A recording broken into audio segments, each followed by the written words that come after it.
आपको बता दें बीजेपी अध्यक्ष जेपी नड्डा पार्टी की राष्ट्रीय कार्यकारिणी की बैठक के लिए एनडीएमसी कन्वेंशन सेंटर पहुंच गए हैं। वहां पर तमाम नेता कैबिनेट मंत्री पहुंचे हुए आपको दिखाई दे रहे हैं और ये तस्वीरें आपके सामने हैं। पंडित दीनदयाल उपाध्याय, श्याम प्रसाद मुखर्जी और बीच में भारत माता की तस्वीर, उस पर पुष्पांजलि अर्पित करते हुए तमाम बीजेपी के नेता।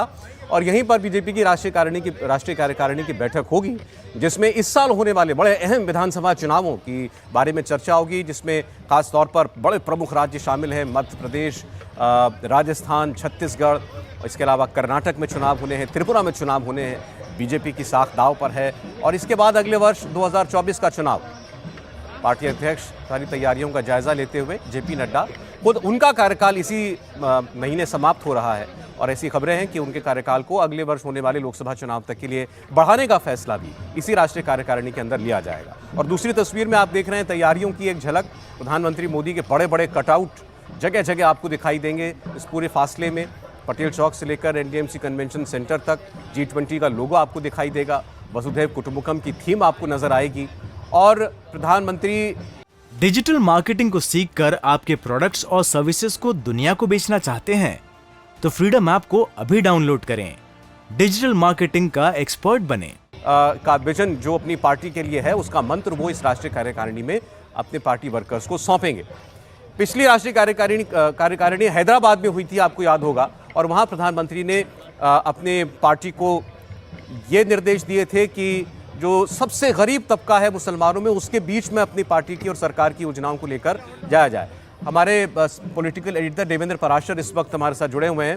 देवेंद्र, अब अंदर की तस्वीरें हम देख रहे हैं, पार्टी अध्यक्ष पहुंचे हैं, सारी तैयारियों का जायजा ले रहे हैं और लगता है कि अब अंदर जब व्यवस्था पूरी हो जाएगी उसके बाद प्रधानमंत्री का कार्यक्रम शुरू होगा।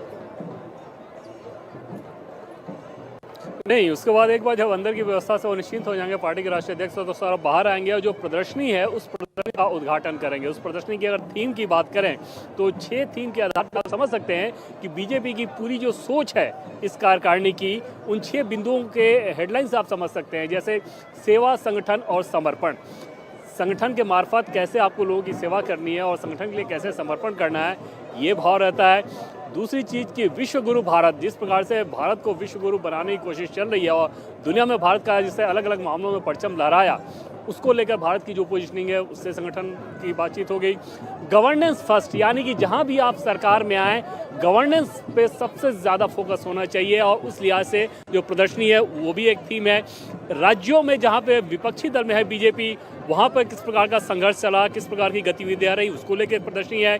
इसके अलावा सशक्त भारत और समावेशी भारत बनाने के लिए क्या कुछ किया जा रहा है, उसका एक सेक्शन है प्रदर्शनी में।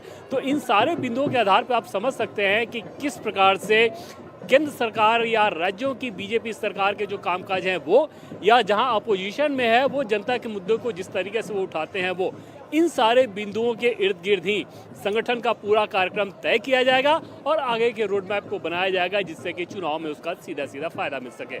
सौरभ, जो अभी प्रवेश कर रहे हैं इस कन्वेंशन सेंटर के अंदर जेपी नड्डा, और उस प्रवेश द्वार पर ही आप देखें बहुत बड़ा कटआउट लगा हुआ है, उस पर लिखा है गरीब कल्याण हमारा संकल्प। मेरे ख्याल से इससे ये सबसे ब्रॉड थीम है जिसका आपने जिक्र किया देवेंद्र। जी बिल्कुल सौरभ, और इसमें आप बीजेपी के पॉलिटिक्स में एक बदलाव नरेंद्र मोदी के कार्यकाल का आप देखें तो जब नरेंद्र मोदी के दिल्ली आने से पहले आमतौर पे बीजेपी के बारे में ये माना जाता था कि बीजेपी जो खास तौर पे वैसे कम्युनिटी जो कि आर्थिक रूप से थोड़ा सुदृढ़ है उनके बीच ज़्यादा पॉपुलर है। लेकिन ऐसा लगता है कि प्रधानमंत्री नरेंद्र मोदी ने ये ठान लिया था कि यहाँ पर भी अपनी पार्टी के लिए वो एक नया ऑडियंस, नया वोट बैंक तैयार करेंगे। और उनके शुरू के अगर आप फैसलों को देखें, जैसे जब नोटबंदी लागू किया गया था तो पॉलिटिकली पार्टी के संगठन में ये मैसेज था कि ऐसा ना हो कि इसका बहुत ज़्यादा नुकसान हो संगठन को। दूसरी चीज़ कि जब जीएसटी लागू किया गया था तो बीजेपी में व्यापारी वर्ग बीजेपी के साथ स्वाभाविक तौर पे जुड़ा रहता है, क्योंकि ये लॉ एंड ऑर्डर को ठीक रखना इनका फोकस रहता है, उसकी नैरेटिंग ये लोग करते हैं तो वो सूट करता है। तो जीएसटी से उसको खामियाजा भुगतना पड़ रहा था, तो वहाँ पे तकलीफ की समस्या थी। लेकिन प्रधानमंत्री नरेंद्र मोदी ने लगातार इस बात को फोकस में रखा कि देश के लिए जो ज़रूरी है वो करें और इस बात की चिंता ना करें कि उसका राजनीतिक तौर पे आपको फ़ायदा होगा या नुकसान। और दूसरी चीज़ कि गरीब को अगर आप फोकस करके काम करेंगे तो अपने आप में एक नया वोट बैंक तैयार हो जाएगा जो कि जाति, धर्म या किसी और चीज से परे होगा। वो सिर्फ और सिर्फ इस बात के लिए होगा कि उसके जीवन में बदलाव के लिए जो कार्यक्रम लाए गए, उस कार्यक्रम से अगर उसको फायदा हुआ तो उस व्यक्ति के वो साथ रहे, उस पार्टी के साथ रहे। और प्रधानमंत्री नरेंद्र मोदी की केंद्र सरकार में आने के बाद आप तमाम नीतियों को देखें तो सीधे सीधे ये समझ में आएगा कि सबसे ज्यादा फोकस उनका किसी समुदाय को लेकर नहीं था, बल्कि इस बात को लेकर था कि जिस सेक्शन का जो भी गरीब है उसको कैसे फायदा दिया जा सके, उसके जीवन में कैसे बदलाव किया जा सके, उसके जीवन में कैसे सुधार किया जा सके। और कार्यकारिणी की बैठक का जो वेन्यू है, अगर सबसे ऊपर यही लाइन दिख रहा है तो उससे समझ सकते हैं हम लोग कि उस नारे, उस मंत्र, उस मूल के इर्द गिर्द ही बीजेपी की पूरी प्लानिंग चल रही है। जी बिल्कुल। अब जो रूट दिखाई दे रहा है पूरी तरह सैनिटाइज्ड रूट है, सुरक्षा कर्मी सड़क पर आप दिखाई दे रहे हैं इस वक्त, तो ऐसा लग रहा है कि प्रधानमंत्री जो हैं वो कभी भी अपने इस रोड शो पर रवाना हो सकते हैं। और तस्वीरों में आप देखिए, आपको कई मौजूदा मुख्यमंत्री दिखाई देंगे। असम के मुख्यमंत्री हेमंत बिस्वा शर्मा आपको दिखाई दिए, और अभी जो जिनके सबसे बड़ी जीत का ताज इस वक्त सजा हुआ है, गुजरात के मुख्यमंत्री भूपेंद्र पटेल, वो आपको दिखाई दिए। तो 2 मुख्यमंत्री कम से कम यहाँ पहुँच चुके हैं। कई राज्यों के मुख्यमंत्रियों को यहाँ पर आना है, कई केंद्रीय मंत्री यहाँ पर बुलाए गए हैं। इसके अलावा पार्टी के तमाम बड़े लीडर्स वो आपको यहीं कन्वेंशन सेंटर में पहुँचते हुए दिखाई देंगे। दूसरी तस्वीर में आप देख रहे हैं वो रास्ता जहाँ पर प्रधानमंत्री का ये रोड शो, छोटा सा रोड शो, 500 मीटर का केवल रास्ता है, वो वहाँ से वो शुरू करने वाले हैं। और थोड़ी देर में प्रधानमंत्री की तस्वीर भी आप तक पहुंच सकती है। देवेंद्र, एक बात है, लेकिन पिछले 2-3 महीनों से हम देखें तो बीजेपी का कोई बड़ा चुनावी कार्यक्रम नहीं हुआ। अगर इलेक्शन को हम बात छोड़ दें तो, लेकिन पार्टी का कोई ऐसा बड़ा कार्यक्रम नहीं हुआ। खासकर अगर पिछले एक महीने में देखें तो गुजरात चुनाव की जीत के बाद जो जश्न मना, उसके बाद से सुर्खियों में रही केवल राहुल गांधी की भारत जोड़ो यात्रा। शायद यही वजह है कि आज कांग्रेस पार्टी को मौका मिला है ये कहने का कि भारत जोड़ो यात्रा ने इतना बज़ क्रिएट कर दिया कि बीजेपी को जानबूझकर एक इवेंट क्रिएट करना पड़ रहा है ताकि दिखाएं कि हाँ, हम भी हैं दौड़ में। सौरभ, कांग्रेस पार्टी को ऐसा कहने का पूरा अधिकार है, इस छवि को बनाने का भी पूरा अधिकार है, लेकिन अगर फैक्ट्स के आधार पर देखें तो निश्चित तौर पे वो उसके कहीं इर्द गिर्द नहीं टिकेगा। उसकी वजह ये है कि जैसे राष्ट्रीय कार्यकारिणी की बैठक के बारे में सौरभ हमने कहा आपसे कि हर 4 महीने पे एक बार वो बैठक होनी है बीजेपी के संविधान के हिसाब से, मतलब साल में 3 बार बैठक होनी है।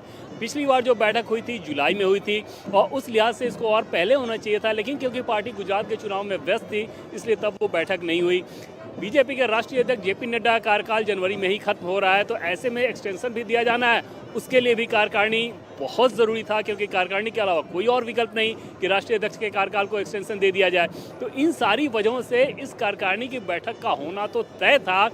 समय की बस बात ये थी कि ये बैठक कब हो रही है, कितनी जल्दी हो रहा है, क्योंकि बहुत सारी चीज़ें ऐसी लगी हुई थी कि उसमें जगह बनाना इन लोगों के लिए मुश्किल हो रहा था। बहुत सारी चीज़ों की बात जब मैं कर रहा हूँ तो जैसे कई सारे राज्यों में G20 को लेकर कुछ हैपनिंग थी, तो वहाँ पे उनके मुख्यमंत्री उस समय इन्वॉल्व थे, तो वो नहीं आ सकते थे। तो उस लिहाज से एक कन्वीनियंट डेज देखकर इस तारीख को तय किया गया है, क्योंकि खरमास के बाद ही होना था। उस खरमास में भी 1 महीने में बीजेपी ऐसी बैठ के नहीं करती है। तो कुल मिलाकर ये एक तय बैठक आप इसको कह सकते हैं। उस तय बैठक में ये जो रोड शो था, जैसे बीजेपी को अगर अपना स्ट्रेंथ दिखाना होता तो निश्चित तौर पे इस रोड शो को वो लोग बहुत बड़ा प्लान करते हैं और उसके हिसाब से नुमाइश करने की कोशिश करते हैं, ताकि अगर भारत जोड़ो यात्रा को लेके किसी प्रकार से अगर काउंटर करना है कांग्रेस के शब्दों में, तो वो भी ये चीज़ नहीं दिख रहा है। ये महज 500 मीटर की इस दूरी को रखा गया है। तो कुल मिलाकर बीजेपी अपने तय कार्यक्रम के हिसाब से बैठक कर रही है। हालांकि निश्चित तौर पर कांग्रेस पार्टी ये चाहेगी कि वो ये मैसेजिंग करे कि राहुल गांधी की यात्रा से बीजेपी घबराई हुई है, इसके लिए ये सब कुछ किया जा रहा है। अरे पार्टी की कार्यकारिणी अभी तस्वीरों में हमें दिखाई दे रहे हैं विदेश मंत्री एस जयशंकर।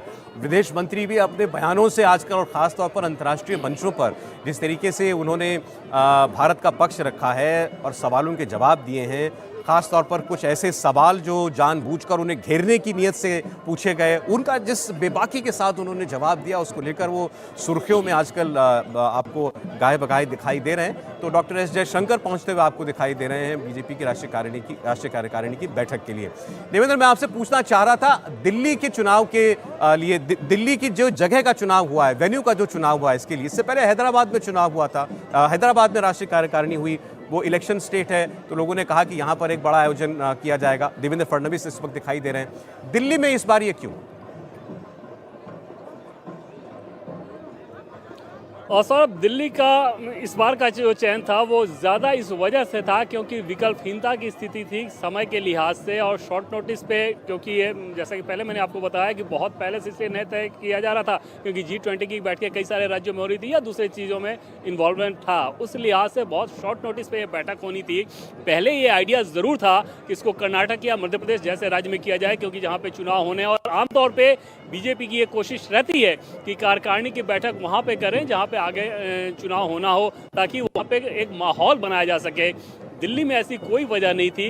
दिल्ली का कहीं बाहर आने जाने को लेकर, लॉजिस्टिक को लेकर या समय के लिहाज से बहुत समस्या हो तो प्रेफर कर लिया जाता है कि दिल्ली में करना। और दिल्ली में जब भी हुई है बीजेपी की डिजिटल मार्केटिंग को सीखकर आपके प्रोडक्ट्स और सर्विसेज को दुनिया को बेचना चाहते हैं तो फ्रीडम ऐप को अभी डाउनलोड करें।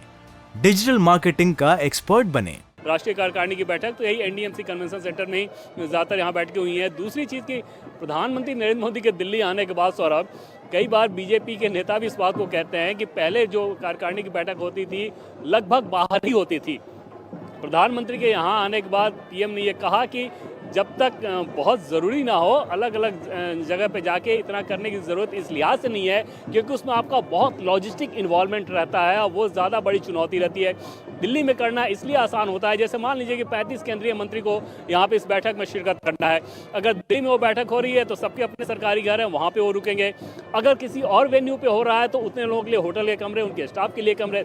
तो इस उदाहरण के द्वारा आप समझ सकते हैं कि अगर बाहर इस कार्यक्रम को करना हो तो लॉजिस्टिक को लेकर कितनी बड़ी समस्या रहती है। इसलिए अगर समय कम है, शॉर्ट नोटिस पे करना हो, दिल्ली प्रेफर करती है बीजेपी। इस बार भी वही वजह है। जी ठीक। तो आप तस्वीरें देख रहे हैं, ये बीजेपी की राष्ट्रीय कार्यकारिणी जिस स्थल पर होनी है NDMC कन्वेंशन सेंटर, वहां पर बीजेपी अध्यक्ष राष्ट्रीय अध्यक्ष JP नड्डा पहुंचे हैं। इंडिया TV हर वक्त हर जगह डाउनलोड करने के लिए सर्च करें India TV news Google play store या ऐप स्टोर पर।